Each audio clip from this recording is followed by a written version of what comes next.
Good morning বন্ধুরা, কেমন আছো তোমরা সবাই? আশা করছি সকলে ভালো আছো। নতুন আরেকটি ভিডিওতে তোমাদেরকে অনেক অনেক ওয়েলকাম। আজকে যে ভিডিওটি তোমাদের সাথে শেয়ার করব সেটা হচ্ছে পয়লা বৈশাখের পরের দিনের ভিডিও। আমি না পয়লা বৈশাখের দিনের ভিডিওটা করতে পারিনি। আসলে পয়লা বৈশাখের দিন আমাদের দোকানে হালখাতা ছিল, আর সেই দিন অনেক কাজবাজও ছিল। বাড়িতে পুজো করা হয়েছিল আর দু দোকানে হালখাতা, মানে দাদার দোকানে আর আমার বরের দোকানে। তো যার কারণে বাড়িতে অনেক কাজবাজ ছিল, আর ছোট বাচ্চা নিয়ে তারপরে ভিডিও করা আমি পারিনি। অল্প একটু করেছিলাম, তবে সেটা তোমাদের সাথে শেয়ার করার মতো না। যার কারণে আজকে পয়লা বৈশাখের পরের দিন আজকে যাব আমরা মামা শ্বশুর বাড়িতে বেড়াতে। মানে আমি, ইন্দ্র আর বাবু যাব, আর আমার শ্বশুর মশাই, শাশুড়ি আর ভাসুর কালকে যাবে। ওরা হচ্ছে কৃষ্ণনগরে কেনাকাটা করবে বিয়ের জন্য। সামনেই আমার ভাসুরের বিয়ে, যার কারণে ওরা কালকে যাবে আর আমরা আজকে যাব। আর আমাদের বাবু যেহেতু অনেক ছোট, যার জন্য মামা বলেছে মামাদের গাড়ি করে আমাদের নিতে আসবে। তো সকাল থেকে তারই আয়োজন চলছে। তো আমার ভাইও এসেছিল কালকে পয়লা বৈশাখেও দাদার দোকানে হালখাতার জন্য একটু সাথে সাথে হেল্প করে দেওয়ার জন্য আমার ভাইকে ডাকা হয়েছিল। তো ভাই আছে, আজকে আমাদের সাথে চলে যাবে। ওইখান থেকে কৃষ্ণনগর বাস স্ট্যান্ডে ওকে নামিয়ে দেব। ও ওইখান থেকে বাড়ি চলে যাবে, মানে ও নিজেই আর কি থাকবে না।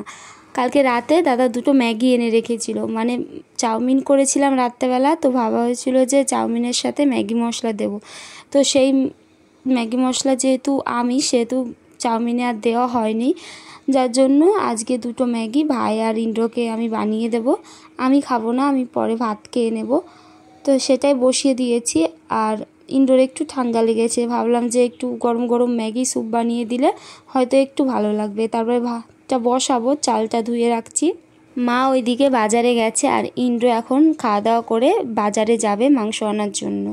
মামার ওইদিকে বলেছে যে ওরা এসেই তাড়াতাড়ি চলে যাবে, সেই জন্য একদম খাওয়া দাওয়ার গোছানো থেকে শুরু করে নিজেদের ব্যাগিং গোছানো সব কিছুই তাড়াতাড়ি সারতে হবে।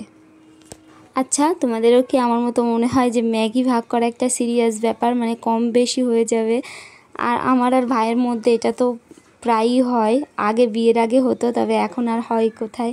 এখন নিজের থেকে ভাইকে বেশি বেশি দিই, বা ও নিজের থেকে আমাকে বেশি বেশি দিয়ে দেয়।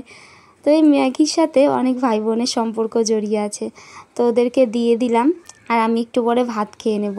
আর বাবুও ওদের কাছে খেলা করছে। তারপর ওদেরকে দিয়ে আমি এই যে বাসনগুলো হয়েছে রান্নাবান্নার পর সেগুলো মেজে নিচ্ছি। আজকে আর কি সকালবেলা রান্নার দায়িত্ব আমার পড়েছে। মানে আমি টুকিটাকি রান্না করি ঠিকই, কিন্তু সেরকম আর আগের মতো করা হয় না। আজকে রান্নার দায়িত্বটা আমারই পড়েছে। আর বাবুও সকাল থেকে ঘুমিয়েছিল, আর আমার ভাই যেহেতু আছে তো ধরার লোকের জন্য চিন্তা নেই। তোমাদের হয়তো মনে হতে পারে যে গরম কড়াই মাজছে, আসলে গরম কড়াই মাজি আমি।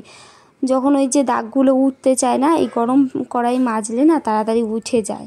রান্না খাওয়া দাওয়া করে ইন্দ্ররা চলে গেছে মাংস আনতে, আর আমি এই যে জামা কাপড় নিয়ে উপরে যাচ্ছি। আজকে কাঁচা ধোয়া করে আজকে শুকিয়েই যেতে হবে, মানে বাচ্চা মানুষ যেহেতু প্রত্যেক দিন ভেজা ন্যাকড়া হয়।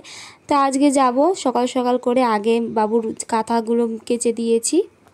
আজকে যে পরিমাণে রোদ আছে তাড়াতাড়ি শুকিয়ে যাবে, আর আজকে রোদের সাথে দিচ্ছে হাওয়া প্রচণ্ড পরিমাণে।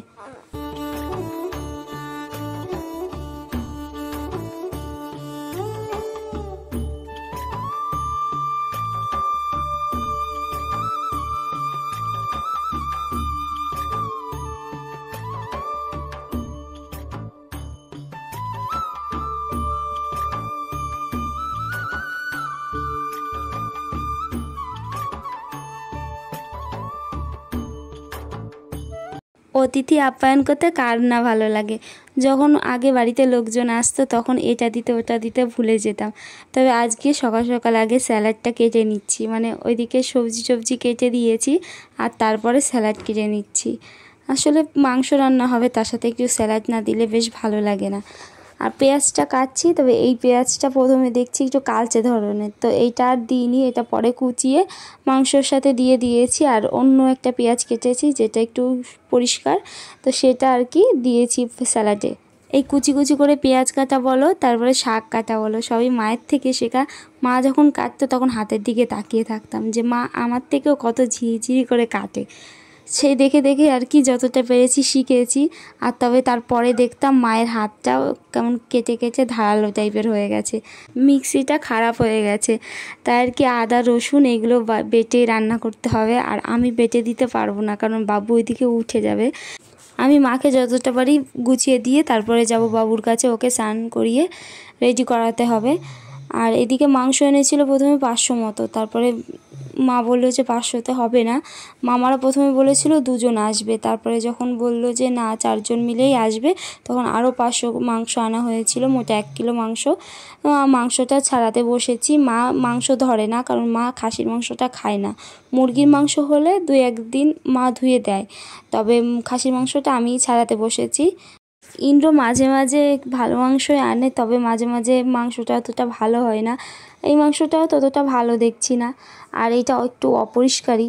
মাঝে মাঝে আনে খুব পরিষ্কার মাংস থাকে।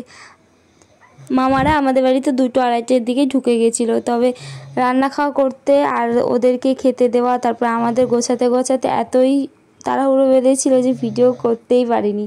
এই যে রেডি হয়ে আমরা গাড়িতে করে বেরিয়ে গেছি। আর এদিকে দেখো আমার ননদ, আমার ভাই, তারপরে মামি শাশুড়ি সবাই মিলে এই যে যাচ্ছি।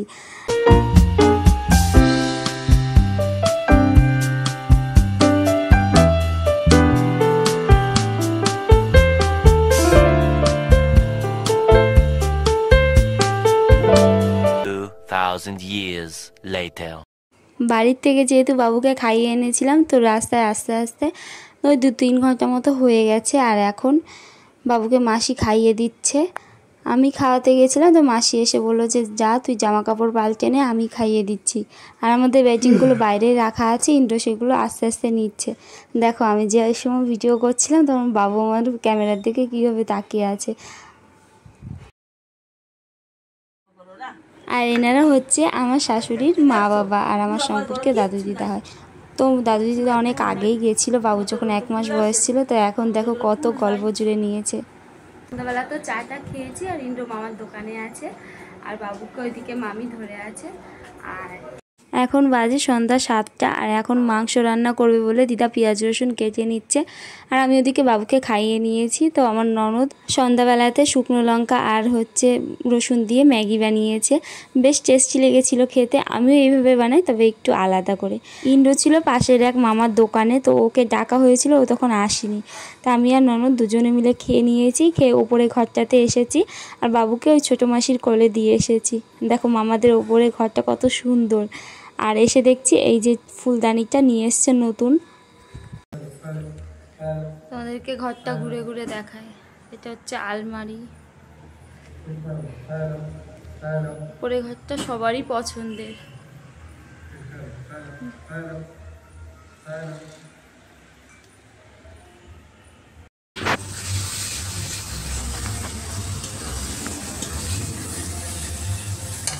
মামি মাংস রান্না করছিল, তখন আমাকে বলছিল পিয়া একটু আয়, এসে একটু ভিডিও করে দে। আসলে মামি রান্নার চ্যানেল খুলবে ভাবছে, তাই ভাবছিল যে ক্যামেরায় ভিডিও করলে, এডিট করলে সেটা কেমন দেখা যায় সেটা আর কি দেখবে। তবে আমি বলছিলাম ভালো করে সাজানো গোজানো মাটির উনুন দিয়ে যদি করা যেত, তাহলে হয়তো রান্নার ভিডিওগুলো ভালো হতো। মামা বাড়িটা সম্পূর্ণ আমার বাপের বাড়ির মতো। সকাল সকাল খাওয়া দাওয়া হয়ে যায়। এখন 8টা বাজে, এখন মাংস ভাত দুটোই হয়ে যাচ্ছে। খাওয়া দাওয়া করে আর ভিডিও করতে পারিনি। ভিডিওটা এই পর্যন্তই। ভিডিওটা ভালো লাগলে লাইক কমেন্ট শেয়ার করে দিও। দেখা হবে নতুন আরেকটি ভিডিওর সাথে। টাটা।